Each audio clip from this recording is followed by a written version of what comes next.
saudara, betul saudara Ibu, dia kerjakan Datuk Najib sampai ke penjara. Bukan begitu. Sekarang ni pun bagaimana teruknya Presiden UMNO.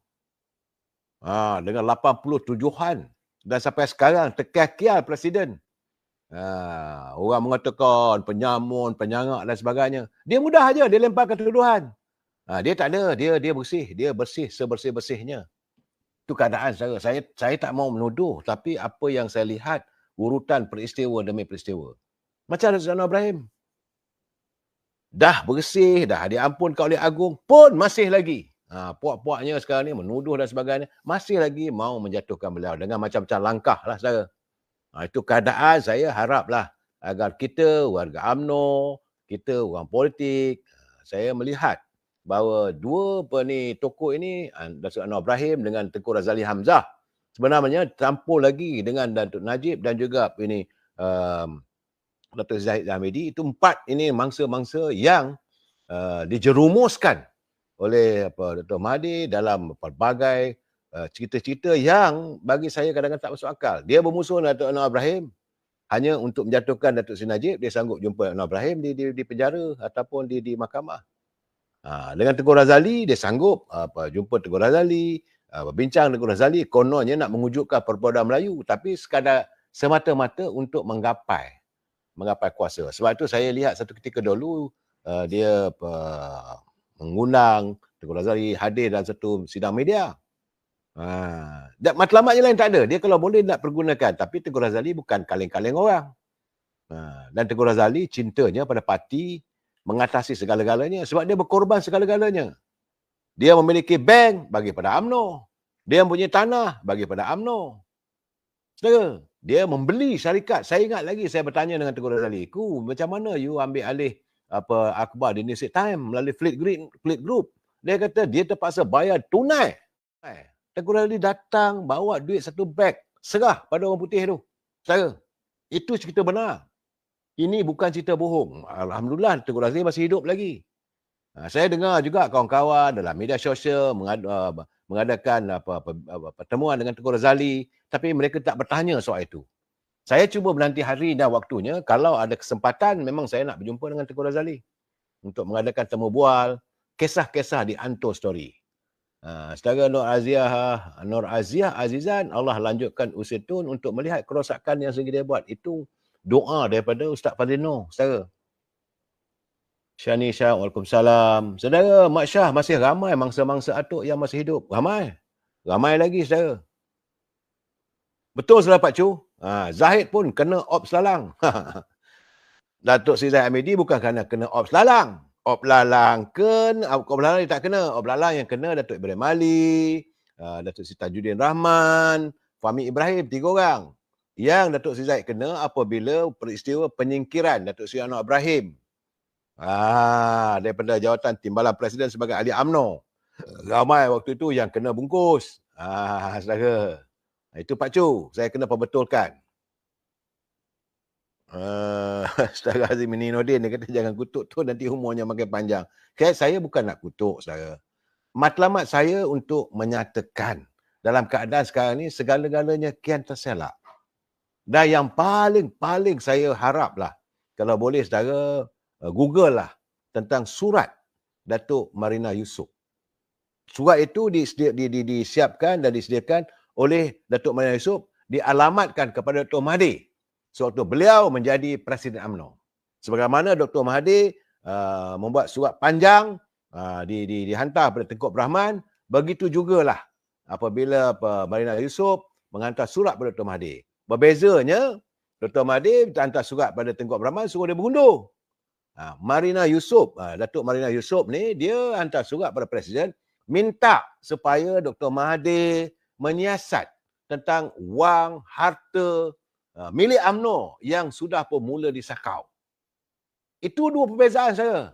Dan Marina Yusof, dia kata kalau boleh minta sebagai Presiden adakan Suruhanjaya pensiasatan berhubung bagaimana tentang Fleet Group, bagaimana bank-bank yang dimiliki oleh UMNO, saham-saham. Tapi dipandang sepi. Hari ini, bila Datuk Seri Anwar Ibrahim menjadi Perdana Menteri, saya nampak keadaan segala-galanya mungkin terselak. Syukri Syafiee, kalau Mahathir kalau dihukum penjara 1 tahun pun tak akan cuci dosanya kepada rakyat kita. Saya tak mau menuduh, saudara. Baik, saya kita tunggulah nanti. Terima kasih Ustaz Zaidi atas sekuntum mawar merah untuk saya. Sofiah Jusuh, Waalaikumsalam. Jadi malam ini kita berbicara secara berterus terang. Segala-galanya sudah semakin terselap. Kisah, pelik grup, saudara Muhammad Yasir Sulaiman, tarik balik tata negara. Saya begini saudara, bagi saya itu soal lain.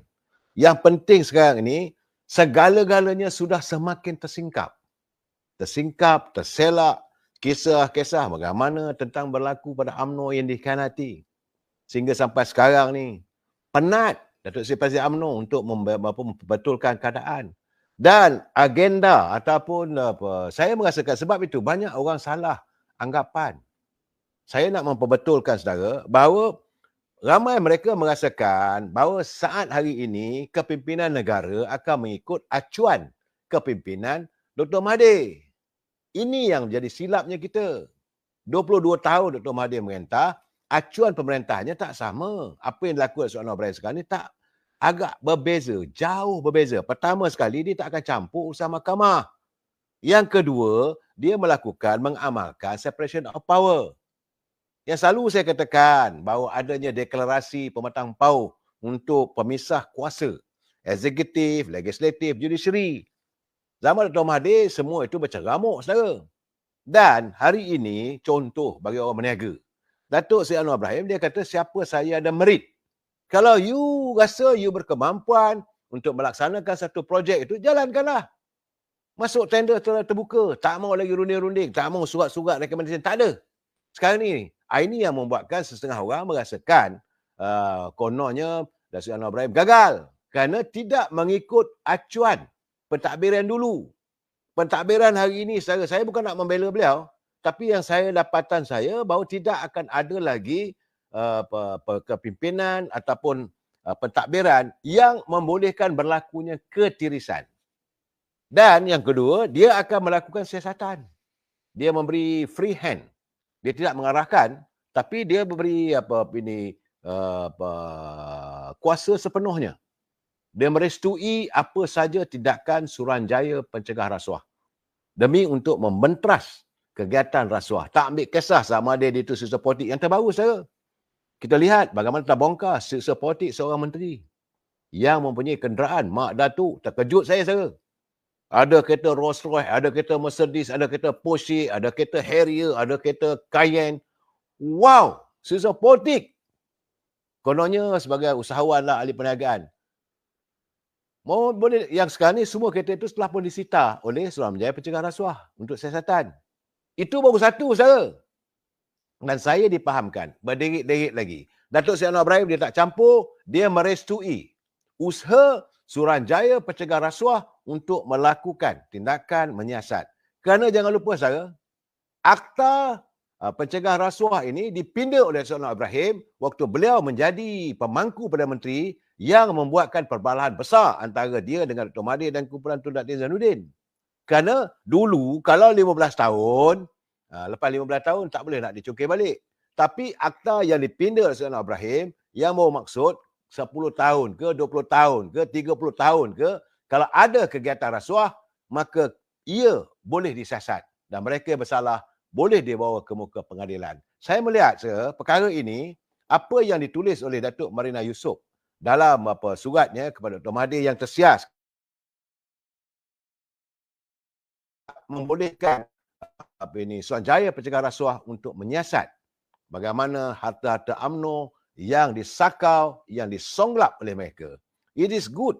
High time. Sebab dulu tak dapat dilakukan. Siapa yang nak berani buat? Maklum sajalah, kadang-kadang pada pihak-pihak tertentu dilindungi.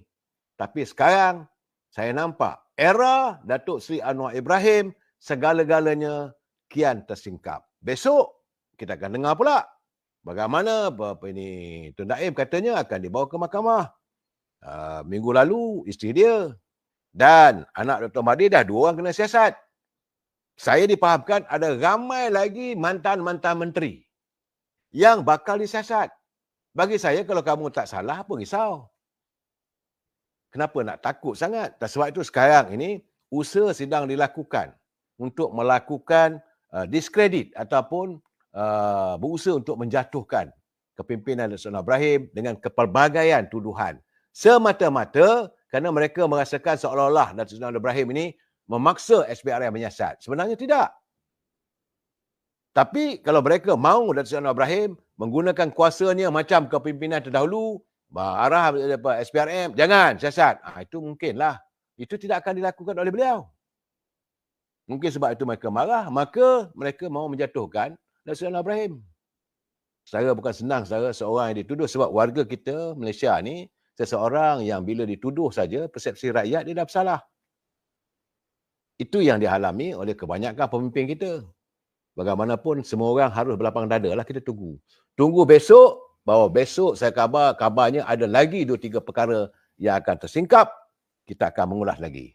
Sementara itu saya tenangkan fikiran, buka telinga dan carilah apa yang saya katakan tadi. Pertama sekali, buka Google surat Dr. Mahathir kepada Tengku Abdul Rahman. Barulah kita dapat tahu cerita sebenar. Dan dalam Google juga tulisan Tengku Abdul Rahman yang mengecam tindakan Dr. Mahathir juga ada dalam Google. Kemudian buka lagi surat Marina Yusof kepada Dr. Mahathir juga ada dalam Google. Sekarang ni segala-galanya di hujung jari, dunia tanpa sempadan. Terima kasih kalau buka aib orang, sebelum mati Allah buka aib kita.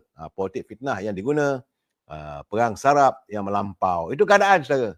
Saya bukan nak memfitnah, saya cakap boleh buka. Lihatlah, inilah keadaannya, suasana politik negara. Kita jumpa lagi besok saudara. Wabillahi taufiq wal hidayah. Assalamualaikum warahmatullahi taala wabarakatuh. Selamat malam. Terima kasih.